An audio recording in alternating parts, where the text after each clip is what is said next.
introduction of the first part of the project itself.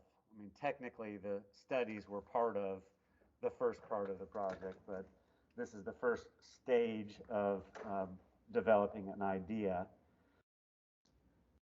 So,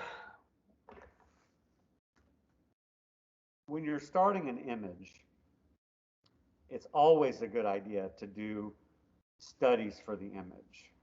You could study the individual shapes that you're going to use. You could study, and that's kind of what you were doing in that homework, is you were studying a shape. It wasn't compositional. It was all about a shape, right?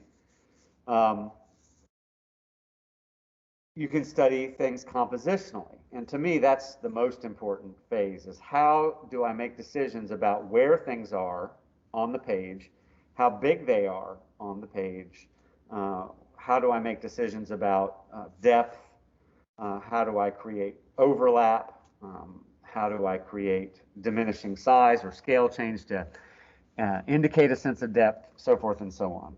Now, at the same time you're doing that, you're thinking about the shapes and you're studying the shapes and you're trying to make the shapes right, but primarily the compositional study, or what we'll call the thumbnail study, is about arrangement. So when you're thinking in terms of thumbnail studies for this project, you really want to be intent on two things. You want to think about the edges of the page, and you want to think about diversity of composition, meaning you don't want to just barely change the composition. Okay? You want to make at least, in our case, 3 distinct thumbnails, at least, where each one is very different from the previous one. So, for instance, if I was going to draw a drawing of a man shearing a sheep, I would want to really think about the dynamic that I'm creating in that composition. So these are all thumbnail studies. Now, you guys get the benefit of me scolding people in the first class, the morning class. I had all kinds of people who were just drawing this or the shapes in the middle of the page. That's not a thumbnail study. That's a shape study. Now, you could use the whole page to do a thumbnail or to do a compositional study, but you want to relate everything to the edges of the page. If you're not thinking about how the object relates to the overall whole, i.e. the whole page, you're not composing. You're just doing shape studies. So is this a shape study versus No, these are compositional thumbnail studies. I think I'm not explaining myself as well as I could. So in this case, the artist is creating little formats. Those are pages. Okay? Does that make sense? Those are pages. Does that follow? So the artist is thinking about how he's going to frame, essentially, the subject matter that he's drawing. Okay?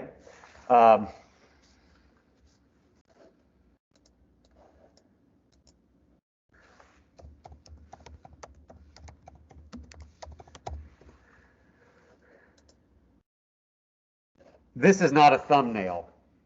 This is a shape study. It's a full page, but he doesn't care about where things are. He's just caring about, how do I do back muscles? What do I make the face look like? How do I do the right toe? You follow me? There's no relationship between anything. It's just on the page wherever he happens to have an empty space to study. Does that make sense? This is a Michelangelo study for the Sistine Chapel, specifically the Libyan Sibyl. These are shape studies.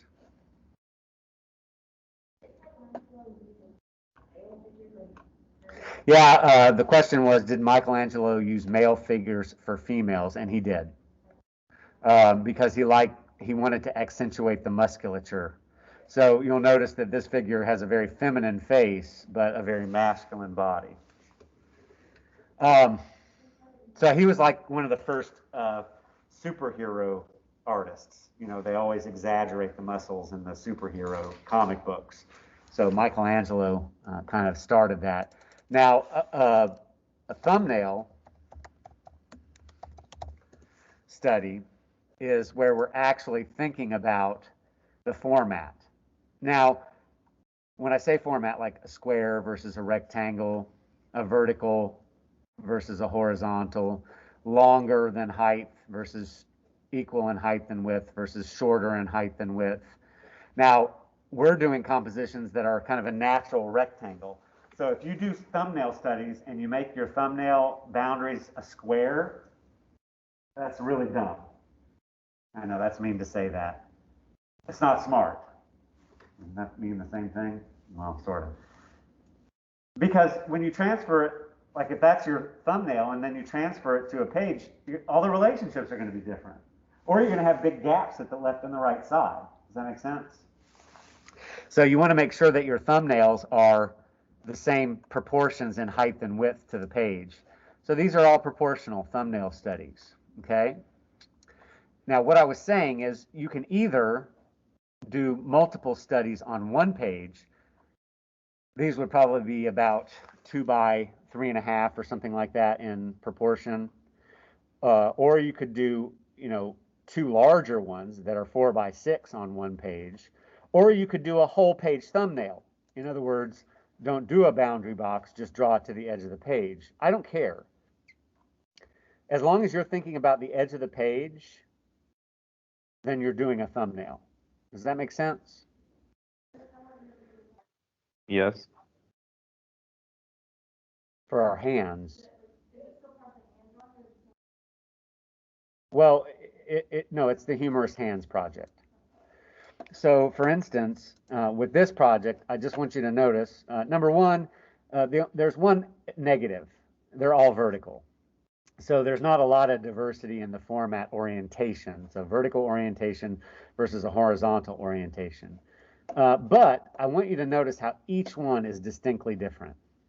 So, you know, there's a diagonal relationship here versus a more square relationship here versus a more diagonal relationship here, showing part of the sheep versus more of the sheep against a background that's dark versus a background that's light, having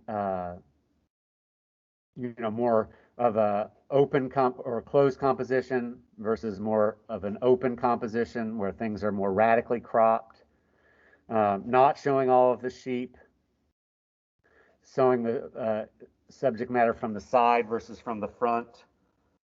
So, you know, think about all the variations in the way that the artist has decided to picture the subject matter. Does that make sense? We only have to do 3. If you want to do more, that's great. That's going above and beyond, which is a quality behavior, but at minimum 3, okay? How detailed do you want thumbnails to be for like overall shapes, like in the inside of the thumbnail? I want them to be very detailed. So, you know, this is a set of thumbnails from the last class. Before we talk about that, I do want to talk about the project and its theme. So, again, we're doing a hand and we're doing an object or a thing that's funny in its juxtaposition. So I don't know if you guys have been thinking about that since I first talked about it. When I did the image, I decided I wanted to do turkeys. And the reason I decided I wanted to do turkeys is because I have turkeys in my neighborhood and they're always chasing my car and gobbling at me and things like that. So I decided to do turkeys. So my first study was this really close-up hand, relatively shallow space, but space nonetheless. You can see that the background is very light and thin lines. You can also see the construction lines underneath in gray with the darker contour lines and hatching on top. Notice how there's more contrast here and less contrast in this plane of ground. but I have created more contrast in the turkey because I want the eye to be pulled back to that turkey. My first idea was to have an egg. Seems fairly natural, you know, talking about how this came from this. But it just seemed cliche. It didn't seem very funny. It didn't seem very surrealistic. It just seemed too naturalistic. Um, what? Yeah. So, uh, you know, it's like, you know, am I stealing this from him? Am I demonstrating what this came from? I don't know. The only redeeming thing I think is, you know, the repetition of the shape here, which is a nice diagonal pull from front to back, but still kind of weak. So I noticed that and I said, okay, Craig, let's do better. So then I decided, you know what? Turkeys really look like dinosaurs. Oh, and by the way, this would be a full page thumbnail study. Okay, but notice I am thinking about the edges of the page. They're not just stuck out in the middle of space, right? I'm interacting with the edge. Does that make sense? Do you understand the difference now? Okay.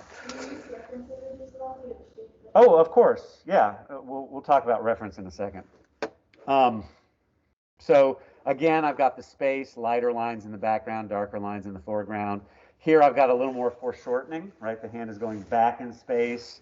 I decided, because I think turkeys kind of remind me of dinosaurs, to replace the egg with the plastic dinosaur, because I really like plastic dinosaurs for some reason. If you ever want to get me a birthday present, you know, plastic dinosaur. And Stegosaurus is my favorite dinosaur. Got it. Um, You'll notice that I pulled the turkey back. He's not as big now, which does what to the space? It makes it deeper, right? So it creates more depth.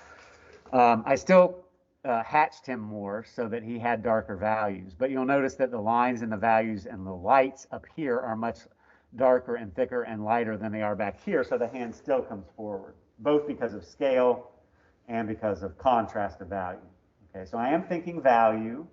So when you ask me how finished should the shapes be, well, you guys have learned that contour line can imply space. So they should be fairly finished.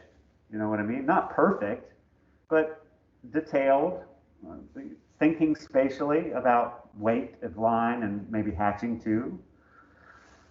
All of that said, we are going to do a value study, which is taking your best thumbnail, exploding it up to a larger size and shading it. Because the difference between this project and, the difference between this stage of the project, the creative process thumbnail stage, and the project itself is the project itself will be tonal, not just about line. In other words, we're doing washes of ink to create a fully realized value structure. Okay, now we will be using our speedball pen set to do some contouring, but we won't be hatching. We'll be mixing up different dilutions of ink and painting or doing watercolor. Now, one thing that I mentioned the other day, the ink that I'm giving you is very important because it's waterproof. And step one of the drawing itself will be to do a contour drawing using our speedball pens. And then we'll lay wash on top of that. If the ink wasn't waterproof, what would happen? All of our lines would go away. So that's why I'm giving you waterproof ink. So make sure if you buy it on your own that you look at the label and make sure that it's waterproof. Waterproof is what it's called. Okay? So then I was like, okay, this is funnier, but it's still not funny enough. So I did another study. Let me go ahead and start closing some of this stuff.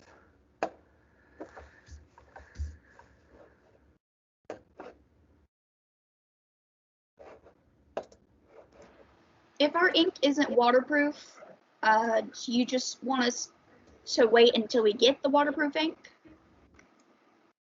If you promise to be here Wednesday, you'll have some waterproof ink.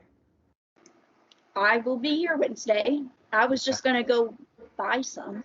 Well, we're not going to be working on the ink portion until Wednesday. Okay, cool. Okay. So this is what I wound up with as my final compositional idea.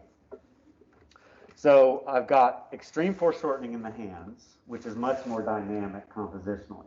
They're also at an angle coming into the composition, which is much more dynamic than it just coming in from the center or from the side. Does that make sense? The other thing that I changed was I made a male and a female turkey. One is alert and doing his little sexy dance, right, trying to attract attention. And she's like, whatever, dude, and she's eating. So there's like active versus eating, two different states of being. I also rearranged the landscape so that it was more dynamic. Instead of just having horizontals, I've got diagonals which lead our eye towards the middle. I've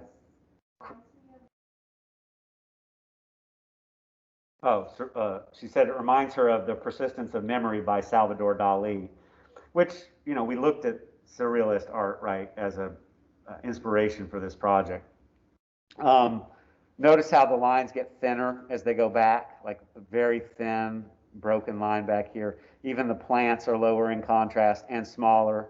You don't have to do a landscape, but certainly it makes it more dynamic to do so. Now, I used symmetry, but what's called bilateral symmetry, because it's similar in visual weight on each the left and the right side, but more rocks, less rocks, male turkey, female turkey, standing versus crouching. The reason I use symmetry is because I wanted it to have kind of a religious quality, and a lot of religious art has symmetry in it because it's so unique situationally to what you see in nature. In nature, it's usually very disorganized. Now, objects may have symmetry, but situations rarely have symmetry as far as landscape is concerned. And then I thought, well, I'll be like presenting this thing, this ritualistic object to the turkeys. So I've got this kind of two-tiered candlestick form, and then growing out of it is this stegosaurus at the top. And I decided, I wanted it to be mysterious, and there's nothing more mysterious than a Rubik's Cube. I don't know how people do them. I feel stupid when I have a Rubik's Cube in front of me.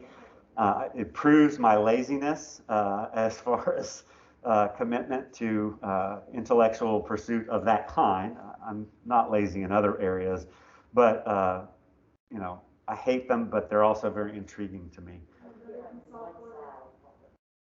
Right. Do what? Yeah, it's ridiculous.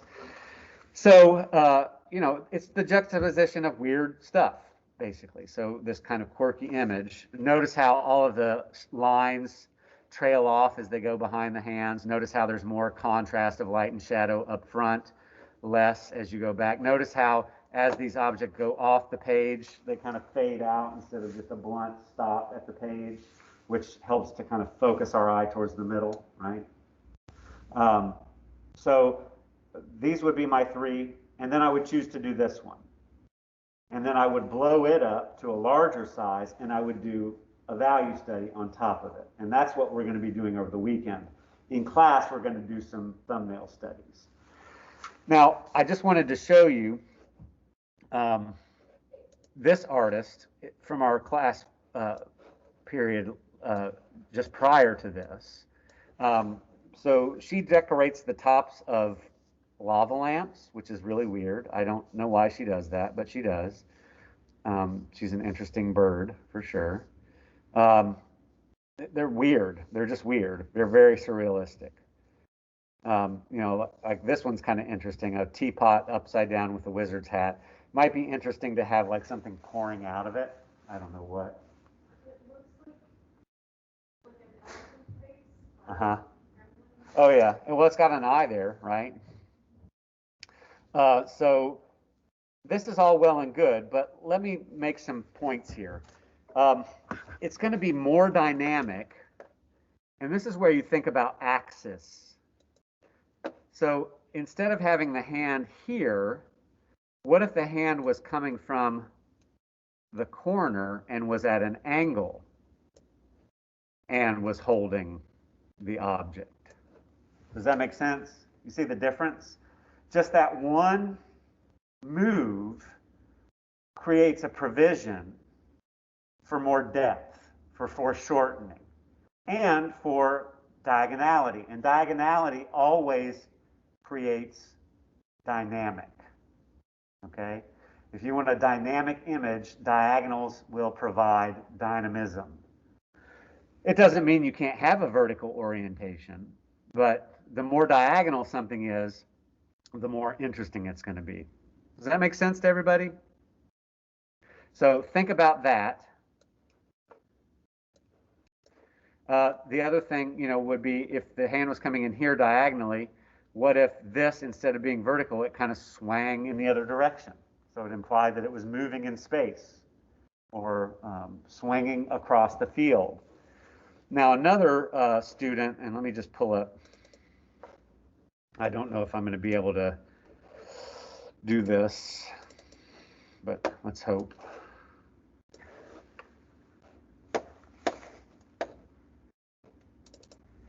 So here's a negative. So when this artist first sent this to me,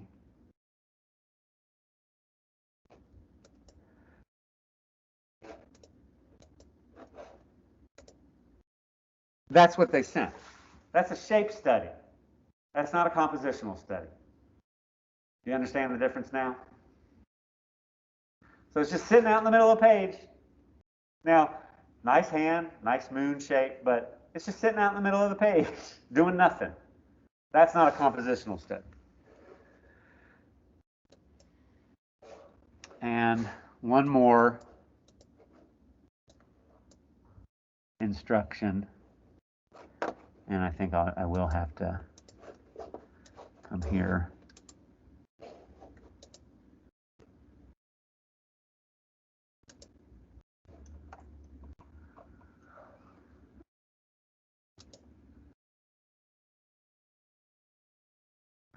So here, we've got this hand throwing a paper airplane cat thing, okay? So the first thing that I said to him that might be a good move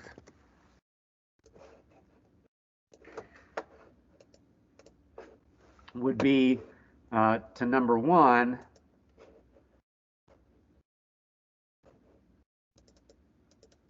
come on now.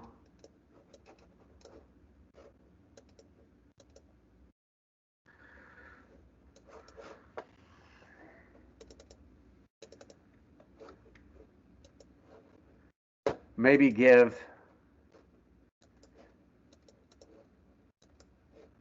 some indication of the other wing, because that gives overlap, right? And we would expect to see the other wing there. Even more, instead of having it going just left to right,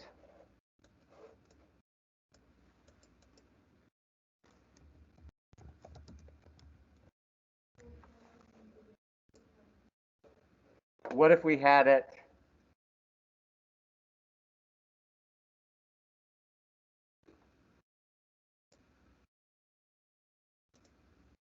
more in this point of view, and we had the hand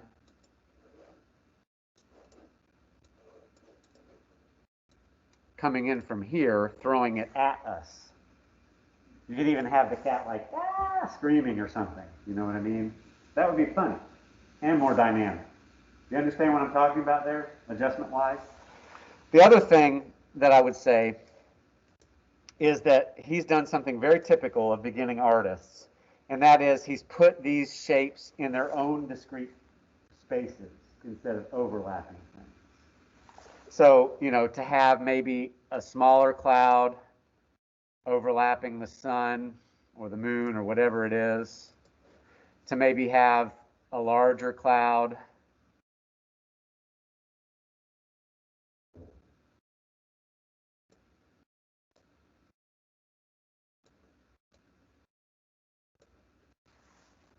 You follow what I mean?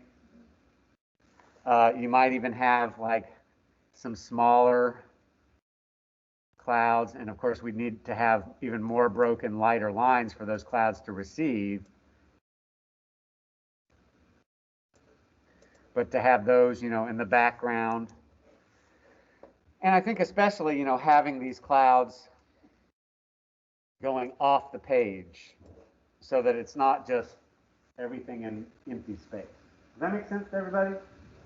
All right, questions?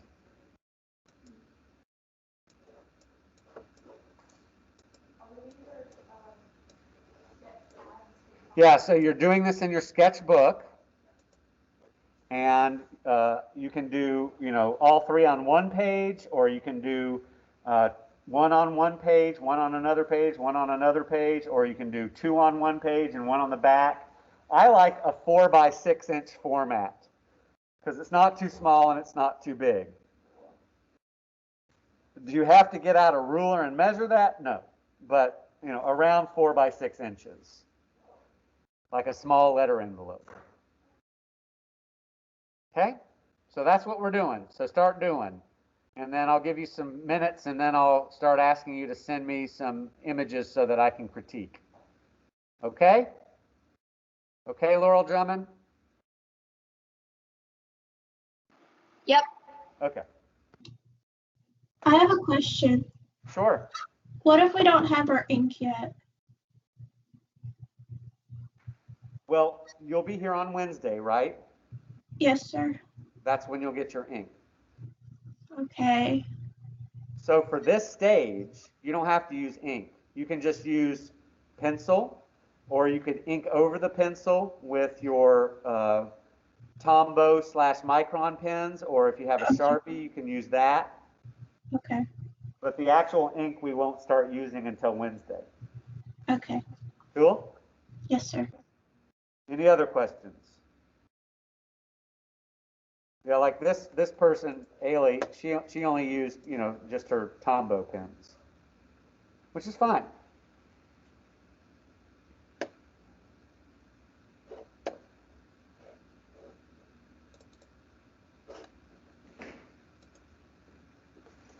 I'm gonna go get you guys your supplies.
I'm going to stop sharing my screen real quick.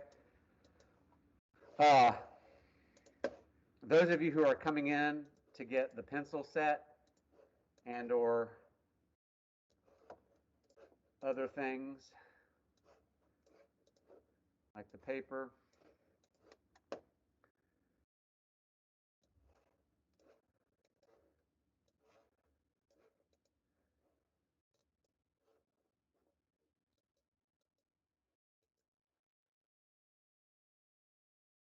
you guys can't see it. All I care about is the people online. Why is it not showing? Oh my gosh! You know, this class and the technology in it, and it's just this class, and it's not you guys, it's the technology. I think because you're the first class of the day and it's 8 o'clock in the morning, and the technology is always slightly off for some reason, it's really helping me to grow patience. So I appreciate you guys being there while my patience is refined and grown. It's a real blessing. Now, can you see the screen, Elijah? Can everybody at home see the screen?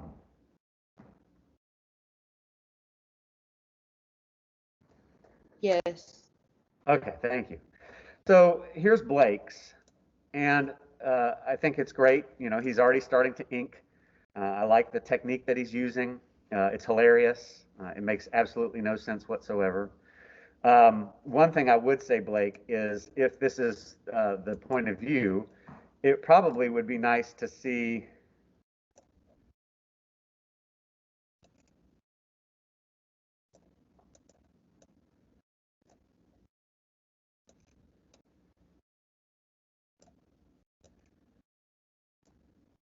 You know what I'm saying?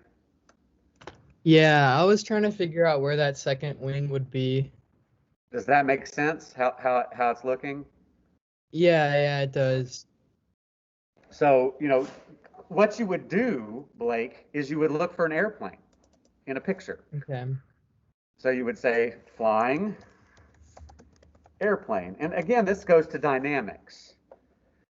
So, you know, you write that in, and all of a sudden you got all of these. See, this is boring because you can't see the other wing. Mm-hmm. But if we look for, you know, like look at this as opposed to flying parallel to the picture plane. Okay. You know what I mean? Yes. So just look for another image, or you know, it going away from us. Of course, then you wouldn't see the cat's face, but you could have the cat turning around and looking back at the hand that threw it, which Yeah. would kind of be cheeky. You know what I mean? Mm-hmm. But all I'm trying to do here is say, think about these things, because you know this is all parallel to the picture plane. Now, the other thing that I want everybody to notice is that Blake has done a typical thing that art students do in the beginning compositionally, and that is putting everything in its own discrete pocket of space. You see that? So everything is like fitting in away from each other. There's no overlap. So if you had like another cloud, Okay. you know, here, maybe another cloud, but smaller, here. Ooh, look at that. It made it white for me.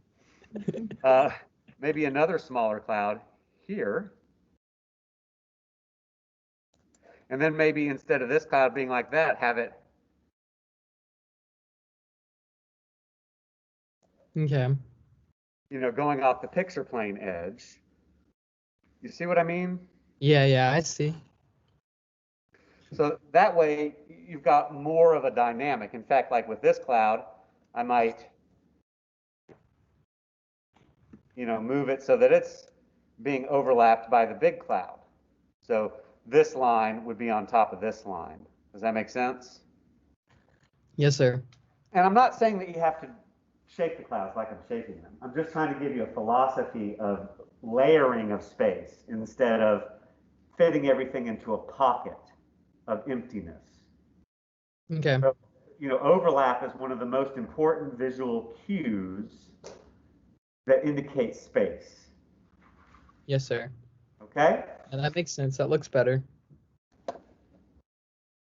And again, like I was talking to Ailey and Abigail about, to have the hand going back in space or coming up at a diagonal would help create dynamic. You don't have to, but you could. The other thing is, like, if you're throwing this guy, that's what you're doing, right? This is like a paper airplane, but it's a shoe airplane with a cat in it. Yes. It seems to me that, number one, do make the hand more at an angle, okay, instead of so horizontal. Okay. You don't have to foreshorten it per se. It could still be parallel with the picture plane and be at an angle, but have this kind of thrusting in the same direction as the hand is angled. Because, like, well, I don't know. I guess what you're implying here is that you've thrown it and that your hand is coming down below. Is that what you're thinking?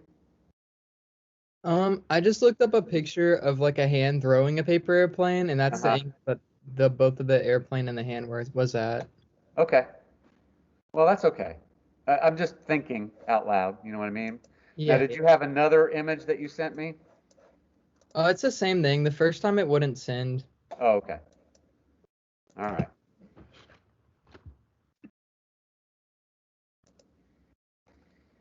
Okay. I'm going to walk around the classroom and look at some photos.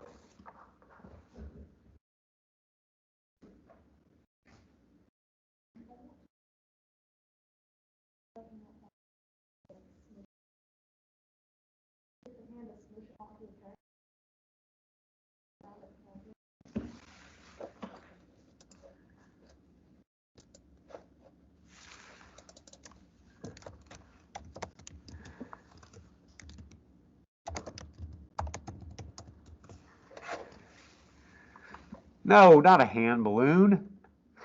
It takes the internet is so literal.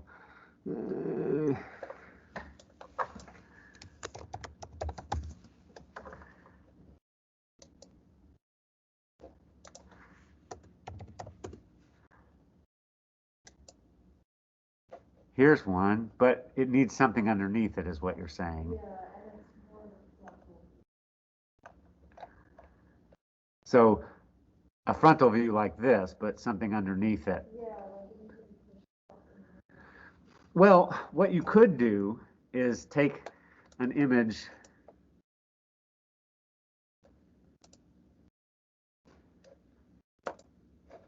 like this.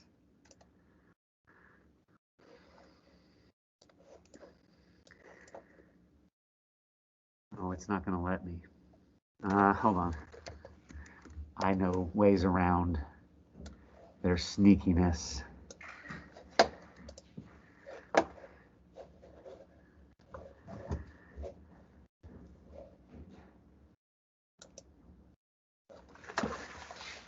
You follow what I mean? Yeah.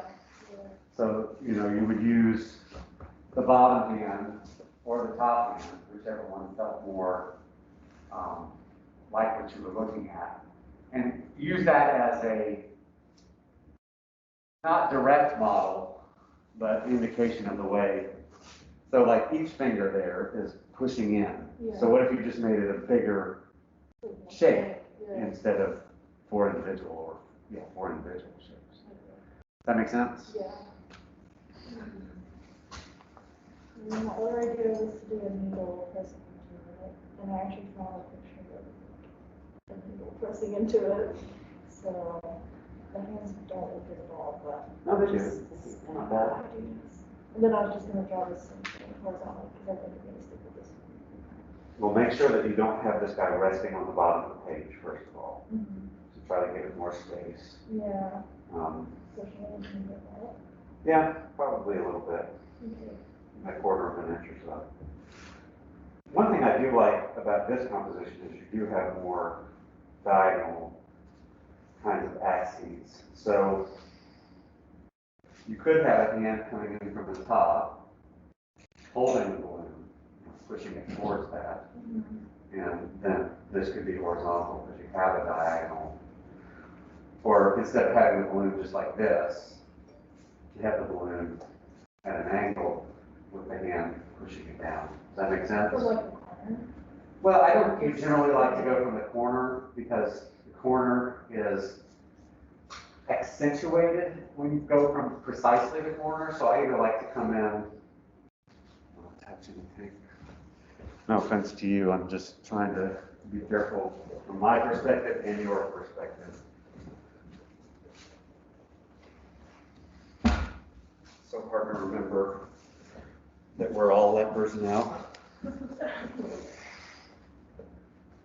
So, you know, you have a hand coming in from here, holding the balloon. You see what I mean? Or from here, holding the balloon. Just not the direct corner. Yeah, just, you know, not like that. Because that's boring. Yeah. Does that make sense? Yeah. Yeah.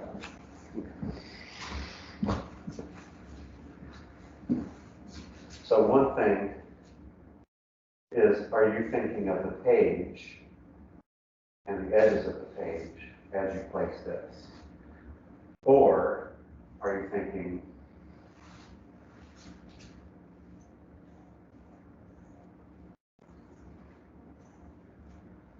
something more like that? I was trying to decide if I wanted to do it like this. Uh-huh. So I have another one on top, so I was gonna do it like this way, horizontal, not vertical. This, I was just practicing to do it upside down. If I leave it like this, I'll probably do it vertical, but if I add the top one, I would want to do it horizontal. So, this is a Ferris wheel, right? Yes. But it's a record that's a very Okay. If you had the hand here, it wouldn't really make sense though, because then they would be stopping the progress of the Ferris wheel. Right. So I like just having it like that.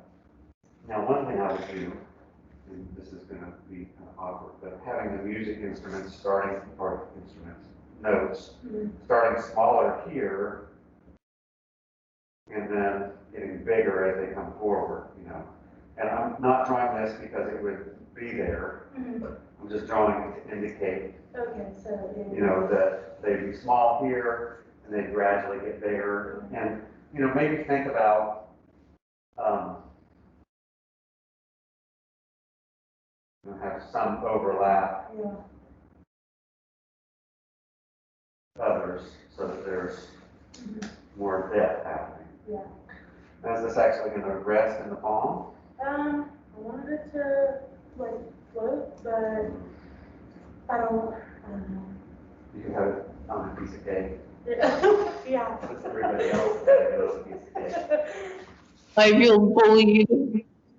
Do what, Abigail? I was making a joke about the cake. Oh.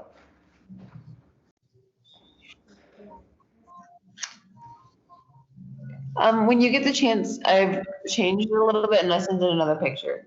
Okay.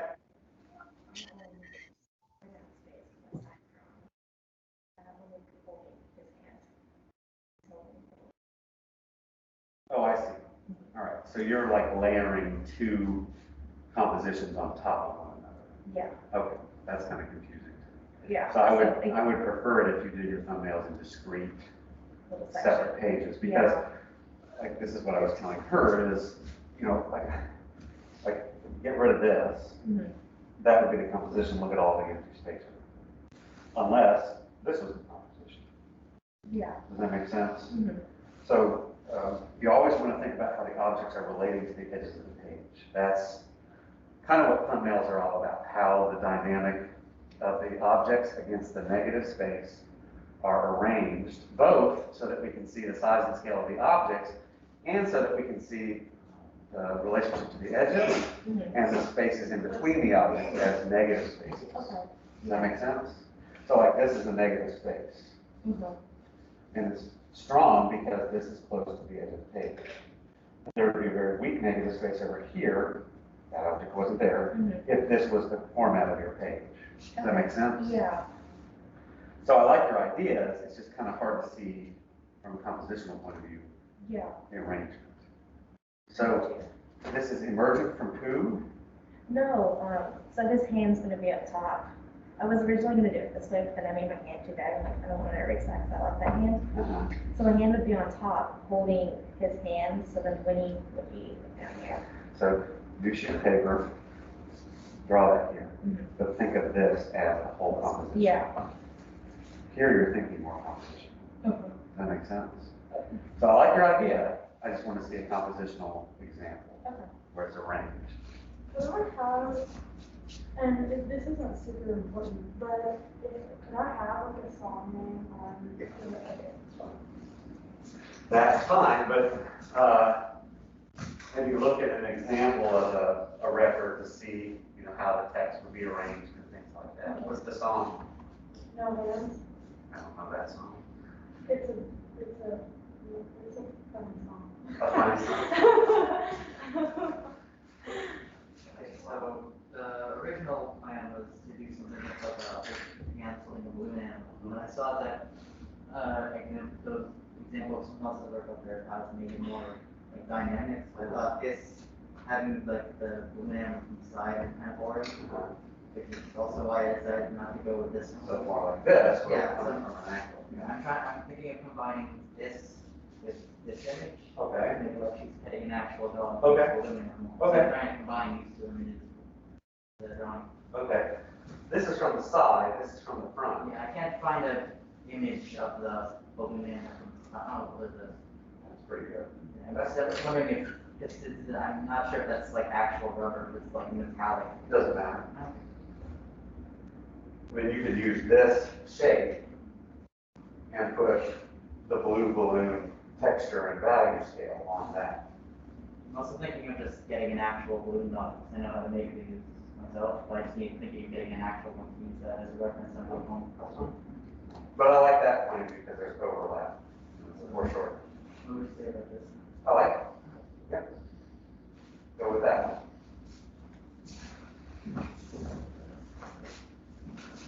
So I was working on peeling a banana, and then I realized I tried to draw where I was peeling the banana shoe, so you can see where the foot goes. Right. But it just didn't seem like it was dynamic enough, and I thought people would probably miss the point, because it's not gonna have color on it. So I. But it will have value. It will have value, so I might stick with that, but I actually like this new idea a little bit better, where, I don't, that's also feeling this, to show what it looks like instead.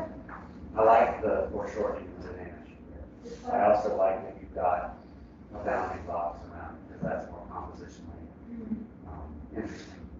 Yeah. The way that this is going back. I like it. And how this is at an angle, and you've got vertical here. I also like the idea of a ribbon or that ballet slipper thing, coming out and then maybe even coming back in. Going down here and going across. Well, technically it's not a ribbon, it's actually one of the beginning piece. Okay. But yeah, so this one might work. The other thing I was thinking about is just using it all together and doing. I was looking at my hands and I was gonna have one hand painting on the other hand, a smiley face. No, actually the winking emoji. Oh, okay. Sorry, I can't find it. Here we go. So I was gonna show it like holding it and having like a paintbrush, so the idea is doing something sophisticated and artistic, but then holding a palm in the other hand, and it's just an emoji. So there's a little bit of irony in that. Yeah, I like that. Yeah. Again, though, of all of these, the one that has a bounding box is the best because you're thinking about the bigger ground relationship, where this is just kind of like shape study. Okay. You see the difference? Yes. So when I do the actual drawing, I'm not gonna have to do those lines, right? No, but in the thumbnails, you have to have a bounding box, or use the page in the same way that you would be using the page. Yeah. Started moving it. I might want to change this one. Okay. Well, I like it. Okay. Maybe you do have, another deal coming over here. That's just to have something from this area. So this is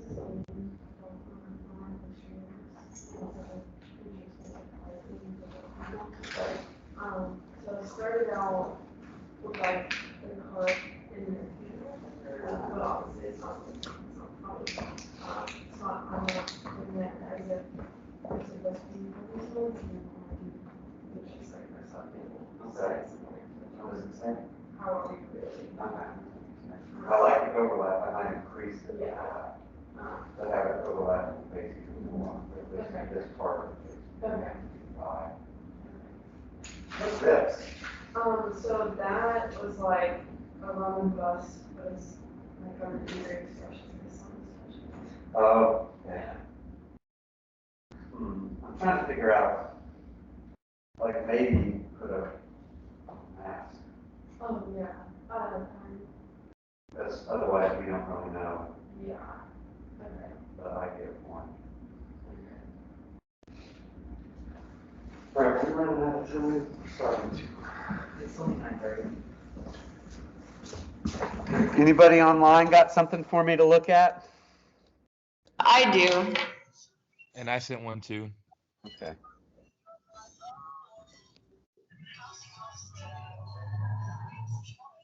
I'm about to upload a more recent picture though.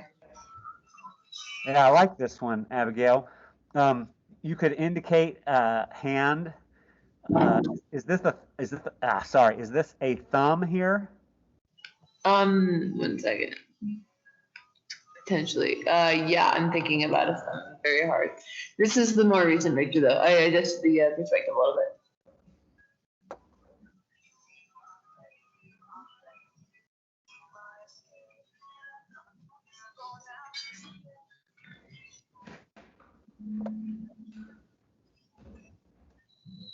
It's lower.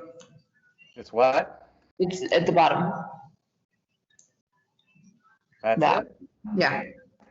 Well, that was the one we were just. Working on the knife. Okay, thank you. Yeah, I might have the thumb like coming out, to the side so that you can see it more. You know what I mean? Mm-hmm. Oh, I like that. I'm working with the knife. The only thing that I would do different with that, Abigail, is maybe get some more space here so that they're not like pressed up against each other. Okay. You follow what I mean? Is the hand positions good though? Or should I move it back over? No, I like the hand positions. I And then just think if you had a thumb there, that would help to clarify the fingerness of this backhand. Okay. And I think maybe if you just slid this piece of cake in a little bit more so that it wasn't sticking out so far, or slid the hand over a little bit, that would give some breathing room in between the cake and the hand. Okay. Does that make sense? Yeah, I'll slide in the cake more. Okay. I was wondering, how do I do the perspective of the knife? That's what I'm having the most trouble with. Well, I think you did a better job here. The trick is that we don't want it to be too much this way. Although this perspective is not bad, it's just that the angle needed to be shallower. Like your angle is too high in angle. The angle needed to be lower. So okay. Ending here. I actually like that better because it shows us more of the knife. I feel like there's a tipping point where we're too foreshortened, and I think here might be a little too foreshortened in this hand. Okay. So do you think I should move it? Yeah, I like the position of the hand better here in this drawing. Does that make sense? Yes. All right, Derek. Thank you. You're welcome. Is that playing a guitar? Yeah, it's a bass.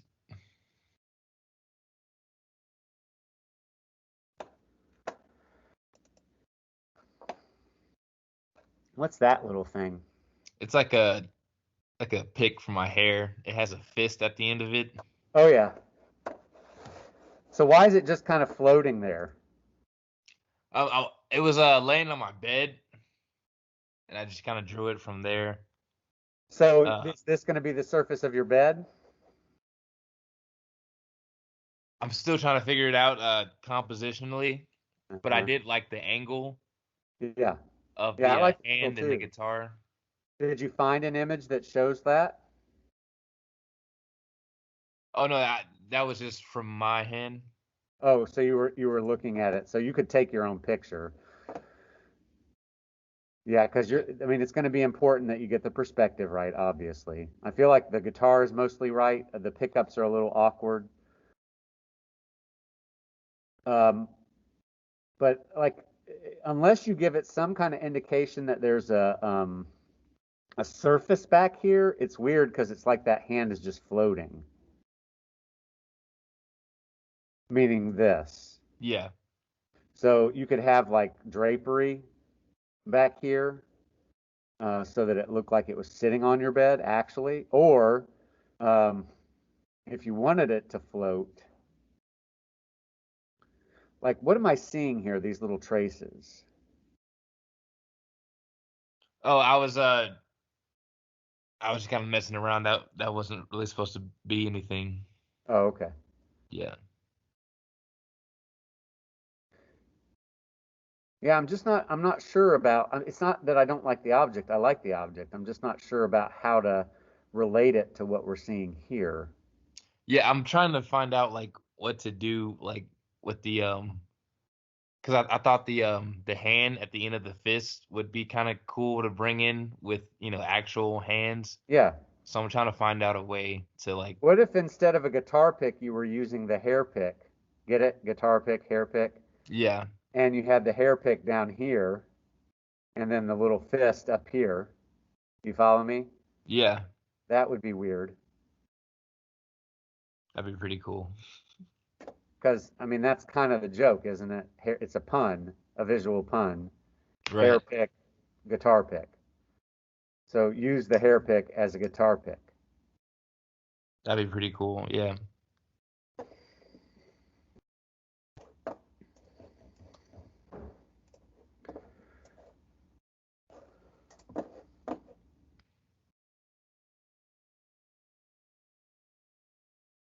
Blake Carter, how are you doing?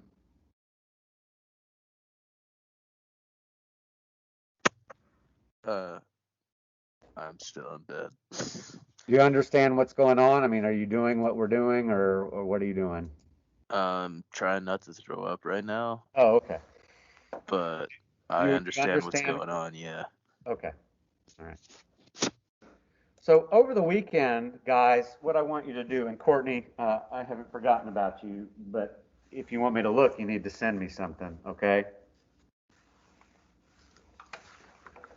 Okay, Um, in a second. okay. So what I want you to do over the weekend is do a value study. So you'll take the best of these and you'll make the adjustment. Wow, popping stuff. You'll make the adjustment uh, to the composition. In other words, when you do a value study, you don't just simply repeat the exact same thing that you did in your thumbnail. You make refinements to it as well, and you kind of blow it up to a slightly larger scale, maybe like a 4x6.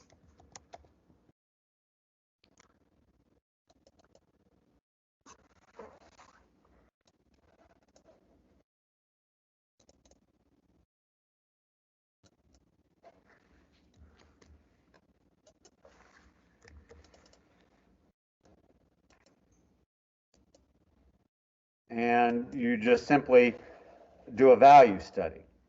So you actually put the values down that you're going to be using in your image. Because remember what I said. I don't know if you remember what I said, but I'll remind you now. Ours are not going to look like these because we're going to use both contour and wash. So we'll be using wash instead of hatching. Does that make sense to everybody? So our image is going to be something in between this and a more value-oriented image. So when you're doing a value study, you're taking your thumbnail. I don't know why I didn't erase that. I drew that over a student's work, being cheeky and funny. You take a value study, or you take your best thumbnail, you expand it, make it bigger, and then you do a value study over the top of it. You can use charcoal or pencil, but just something that you can do tonal shading with. So you can start to work out how you're going to do the values in the image. So again, we're not doing hatching in the final image. If you want to do hatching for your value study, you could do that. That's fine. But again, we're going to be using washes. So let me just show you what an ink wash drawing would look like. And we're not going to be doing wash in the value study. We're going to be reserving that for the actual image itself. But these are, ink drawings. So done with the same kind of ink that we're going to be using. So what we'll do on Monday is we will look at our value studies, critique them compositionally and from the standpoint of value, and then we will talk about the ink demonstration. So I'll actually demonstrate how to use your ink, because obviously some of you don't have the tools yet. Those will be gotten on Wednesday for the rest of the class.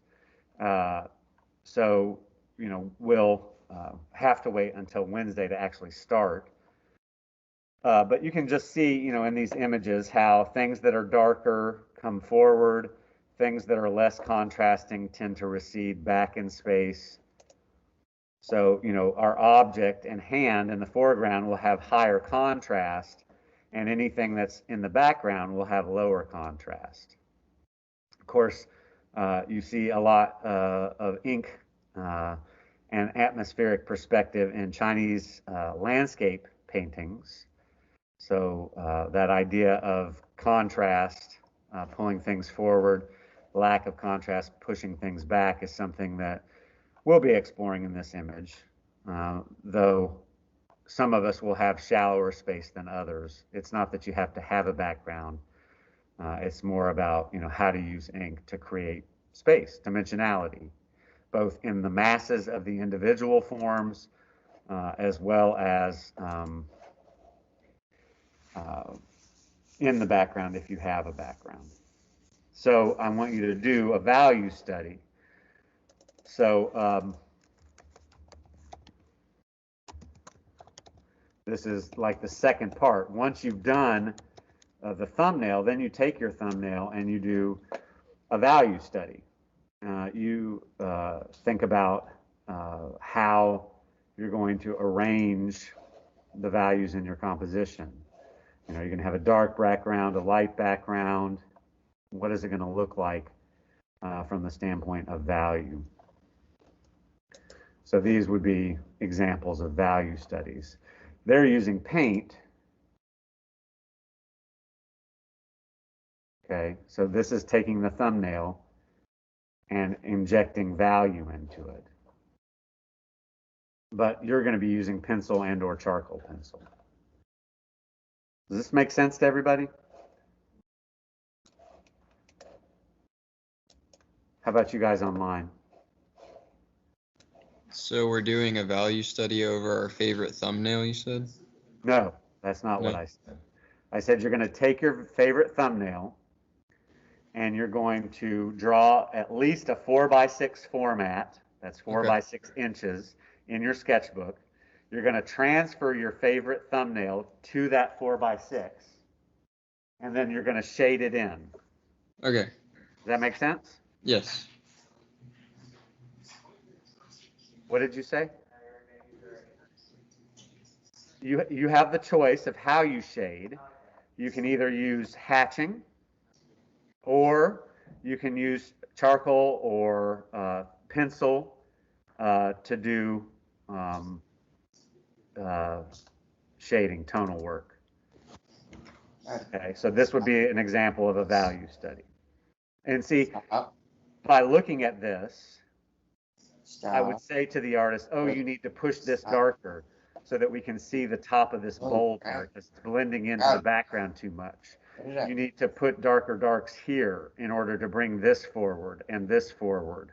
So reduce the darks back here so that they fade back, increase the darks back here so that their contrast with the lights that are up here bring this part of the image forward. Does that make sense? Rowdy. Because you want to have a plan for this. Because once you put down ink wash, you can't lighten or darken it, right? I mean, you can darken it if it's too light, but you can't lighten it if it's too dark.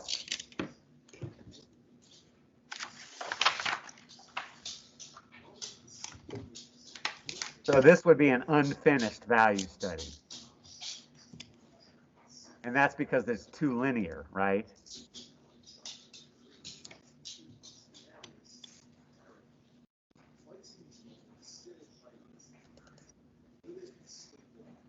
So this would be a value study that we eventually did in color.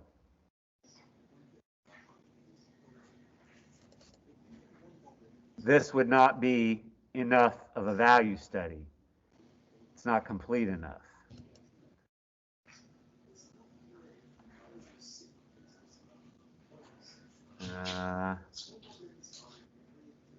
That would be better as a value study.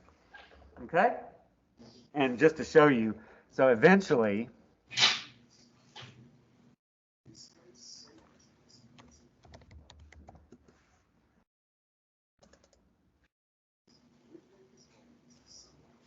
this image turned into this image. You follow me? So this is from my painting 1 class last semester.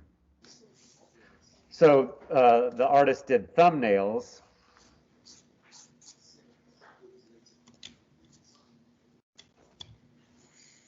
I don't know if I have the thumbnail from this art. Oh, there it is. Oh, that's the value study. I don't know if I have the thumbnail study. I need to do a better job at recording all of the various steps. And I am this semester doing a better job with recording all of y'all's steps. But yeah, we don't have a thumbnail. But you can imagine what the thumbnails would look like. So this is taking the best thumbnail, enlarging it, making it at least 4 by 6, and then doing a value study. Okay? Any questions? So by Monday, you need to have your value studies done. I'll, of course, send in the running calendar and tell you where you need to have it. We won't upload it. What we'll do is we'll just photograph it and send it to me at the beginning of class. But obviously, you know, we want to talk about them so that we can go into the inking phase, the ink wash phase. And what I'm doing here is trying to mitigate the lack of the model that we're having by opening up some time later in the semester by combining we were going to have a separate hatching and ink. So now I'm combining ink wash. Now I'm combining hatching and ink wash into one project. Does that make sense to everybody? Okay. All right. Well, have a great weekend, guys. Yeah. Professor Wilson. Hold on 1 second, Courtney. Yeah. Last class, I came to 30 minutes late with some other students. Was I absent from that? No, I didn't take roll last night. Okay, and then the other one was, I think another time I was like 15 minutes late. Does that count as an absence? No. Great. All right, No. thank you. All right, Courtney. I'm assuming this is what you wanted to talk about, yes? Yeah, I don't know what I'm gonna do, what else I'm gonna do yet. That's just my idea. I want to do a cool background, but I'm trying to kind of figure out what kind of landscape I could put with it. Right.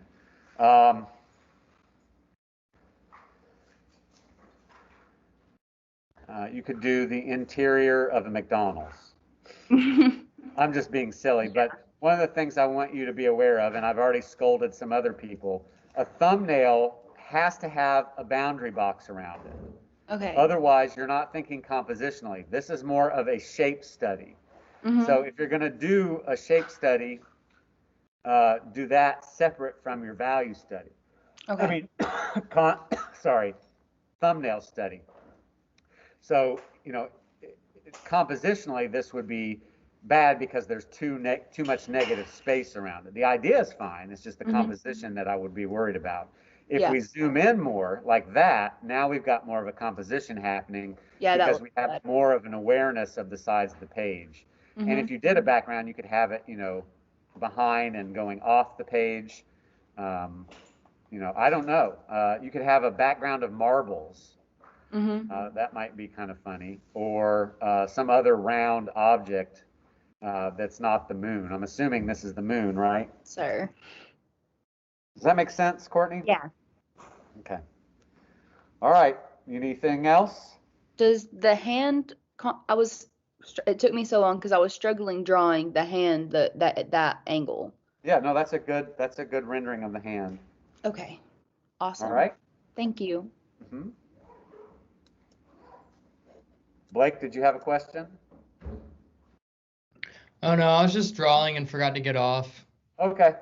We'll see you next time. You too. Have a good day. You too.